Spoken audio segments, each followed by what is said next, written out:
Je m'appelle David Lecoquen, j'ai 35 ans et je suis technicien de maintenance sur l'agence de Toulouse. Je dirais évidemment technicité tout d'abord. On est des techniciens, donc première qualité à avoir, c'est la technicité évidemment.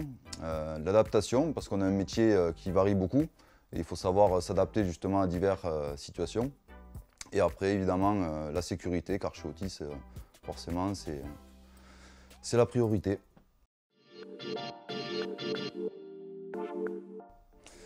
Ce qui m'apporte le plus de satisfaction, c'est tout simplement de voir que je rends un service auprès de mes clients. À l'heure actuelle, c'est surtout un client en particulier que j'ai, qui sont les hôpitaux de Toulouse. Et c'est de faire en sorte que le client soit satisfait de la prestation. Sur les hôpitaux, on avait un bâtiment avec un ascenseur qui était très critique. C'était l'hélicistation pour le SAMU, d'où décolle l'hélicoptère du SAMU. Et il se trouve qu'un jour, l'ascenseur est malheureusement tombé en panne et en pleine, qui plus est, urgence, où une femme enceinte devait venir se faire rapatrier sur Toulouse depuis l'Espagne. Et il se trouve que c'est ce jour-là où malheureusement la VF de l'ascenseur a choisi de cramer. Et donc avec mon chef d'équipe, on a dû de toute urgence pouvoir réparer l'ascenseur pour faire en sorte que l'hélicoptère puisse se reposer, que cette femme enceinte puisse être soignée dans les meilleures conditions.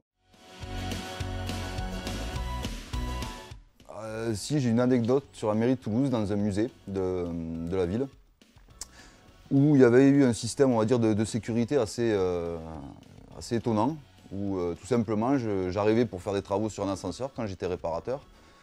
Et j'appelle l'ascenseur, j'appuie sur le bouton, l'ascenseur arrive à niveau.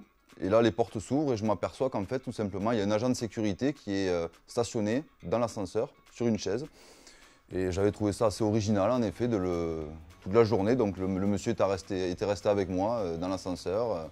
Il me regardait faire mes travaux et il m'expliquait très clairement qu'on lui avait donné comme ordre de rester dans l'ascenseur. Donc il restait dans l'ascenseur, voilà.